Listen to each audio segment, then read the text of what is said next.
Halo Sobat GP, kembali lagi ke channel kami. Jangan lupa dukung terus channel kami agar terus berkembang. Dengan like, komen, dan subscribe.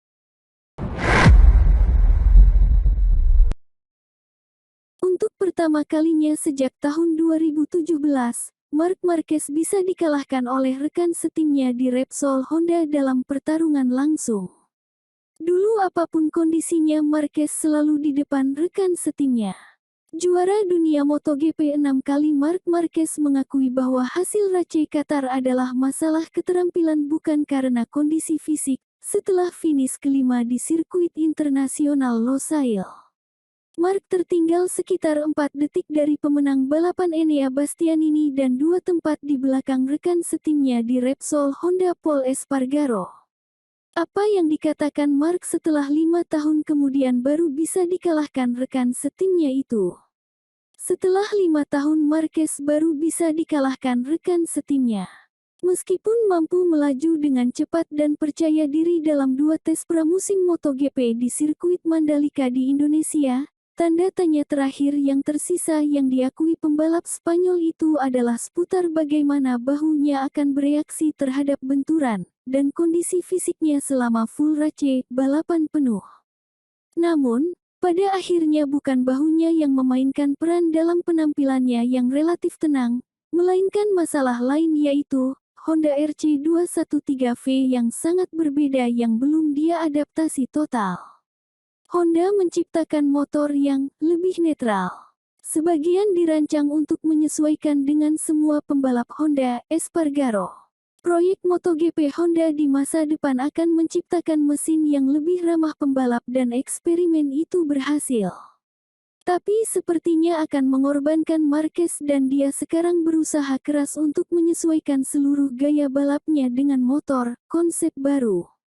Setelah menjalani balapan ternyata kondisi fisiknya tidak masalah.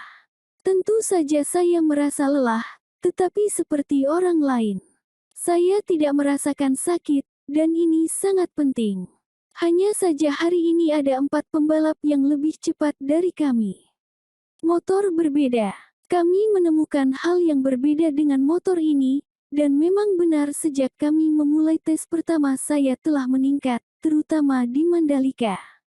Di sini, kami tidak banyak menyentuhnya utak-atik setup karena ini balapan pertama dan kami tidak ingin kehilangan arah. Jadi saya hanya berkonsentrasi pada racing line, pada ban.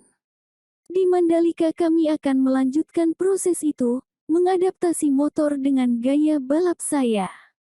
Ini, motor RC213V 2022, adalah perubahan besar, tetapi potensi motor ada di sana.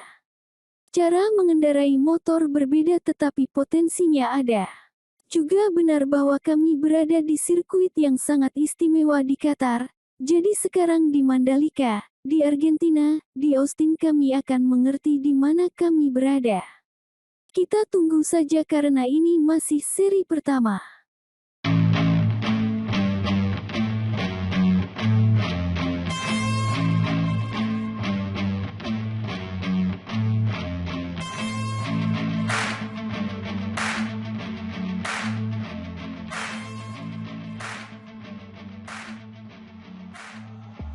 Halo Sobat GP, kembali lagi ke channel kami. Jangan lupa dukung terus channel kami agar terus berkembang. Dengan like, komen, dan subscribe.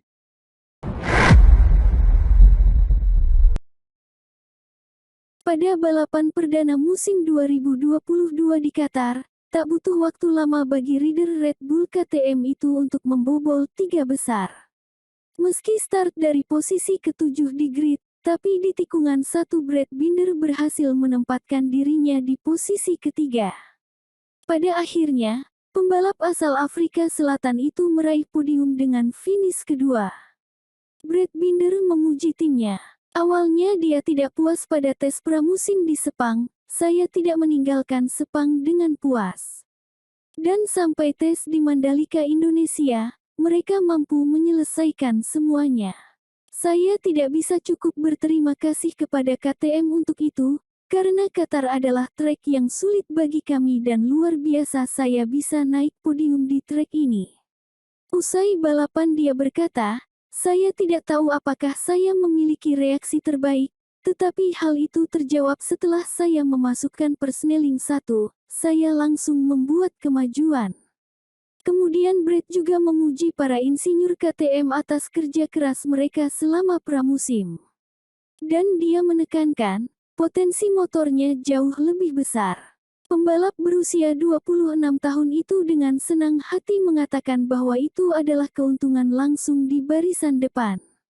Pada awalnya saya mampu mengimbangi dan santai dengan ban, karena saya tahu bahwa kami akan berada di limit, terutama dengan ban belakang. Ketika Enea menyalip saya tidak bisa berbuat apa-apa. Saya melakukan yang terbaik untuk tidak berlebihan dan menghindari kesalahan, katanya. Binder pun memuji timnya. Pasalnya, dia tidak puas pada uji coba pramusim di Sepang. Kakak dari Binder, Witu Yamaha RNF itu menambahkan, benar, saya tidak meninggalkan Sepang dengan puas. Karena saya tidak tahu persis apa yang sedang terjadi. Tetapi begitu mereka menemukan waktu untuk menganalisis data mereka tahu persis apa yang perlu kami lakukan untuk memperbaiki masalah. Dan sampai tes di Mandalika, mereka mampu menyelesaikan semuanya. Saya tidak bisa cukup berterima kasih kepada KTM untuk itu, karena Qatar adalah trek yang sulit bagi kami dan luar biasa saya bisa naik podium di trek ini. Pada saat yang sama, bintang rider Red Bull KTM itu memperingatkan, semuanya masih cukup baru bagi kami, jadi masih ada jalan panjang dan kami masih perlu melakukan beberapa lap uji lagi untuk mewujudkan potensi penuh dari paket kami. Tapi motornya bekerja dengan sangat baik dan saya merasa nyaman. Jadi kami memiliki lebih banyak kelonggaran ketika keadaan tidak sempurna. Saya tidak perlu membalap pada limitnya lagi.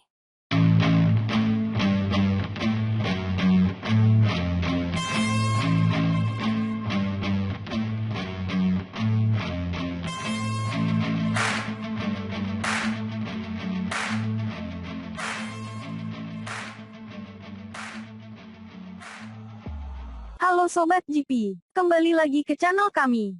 Jangan lupa dukung terus channel kami agar terus berkembang. Dengan like, komen, dan subscribe.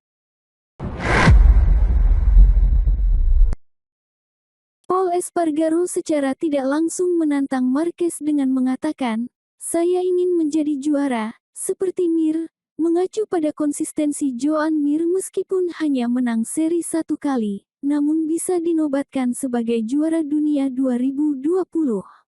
Paul Espargaro mengincar gelar dunia MotoGP setelah berhasil naik podium di Qatar.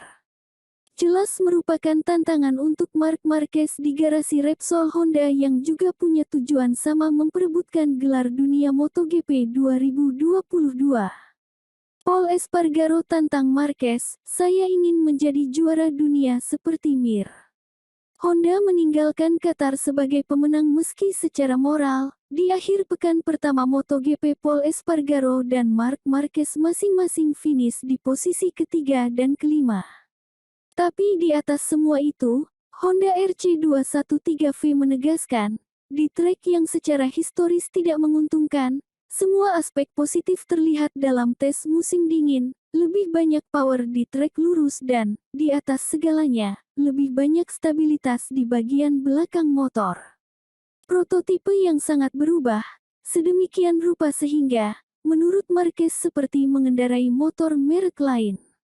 Perasaan dengan bagian depan telah berubah, Marc harus membuat perubahan dengan mengadopsi gaya yang tidak agresif. Di sisi lain, Paul tampaknya lebih puas dengan motor barunya. Ini adalah Honda yang saya inginkan sejak saya tiba, kata Paul kegirangan. Motor Honda berubah. Marc mengalami cedera dan dalam ketidakhadirannya, para insinyur HRC harus memodifikasi karakter RC213V agar lebih dapat digunakan oleh semua pembalap Honda. Akibatnya juara dunia 8 kali itu masih harus memahami batasannya sebelum dia bisa memberikan segalanya. Di sisi lain Paul Espargaro merasa puas dengan hasil podium yang diraih di Qatar. Dalam sebuah wawancara dengan media Carousel Deportivo, dia mengakui dengan tegas bahwa tujuannya adalah gelar juara dunia. Podium di GP Qatar membangkitkan harapan Paul. Mendapatkan podium di Grand Prix pertama musim ini selalu penting, itu hal yang hebat. Bahkan jika strategi yang akhirnya saya buat benar-benar berlawanan, ban soft. Dan salah dengan yang kami perkirakan. Awalnya saya sangat cepat, tapi akhirnya terbayar. Ban habis dan Enea lebih cepat dari saya. Selain itu, saya melakukan kesalahan dan Binder memanfaatkannya. Joan Mir masuk nominasi penghargaan Laureus. Ingin juara dunia seperti Joan Mir. Paul Espargaro mengirimkan pesan yang jelas, sekarang Honda cepat dengan siapapun selain Marquez. Sementara dia juga menunggu perpanjangan kontrak yang hanya bisa diperoleh dengan hasil bagus mulai awal musim. Saya tidak khawatir tentang kemenangan, saya khawatir tentang menjadi reguler dan selalu berada di 3 besar setiap akhir pekan. Joan Mir juga tidak mendapatkan banyak kemenangan. Saya ingin menjadi juara dunia, dan jika itu terjadi dengan tidak memenangkan balapan apapun, hal yang sama akan terjadi pada saya. Tingkat persaingan meningkat pesat, yang belum pernah terjadi sebelumnya, hampir menyulitkan siapapun, terutama dengan kedatangan banyak pembalap muda yang lapar akan kemenangan. Saya terlihat seperti kakek berusia 30 tahun yang bersaing dengan banyak anak muda, kata Paul.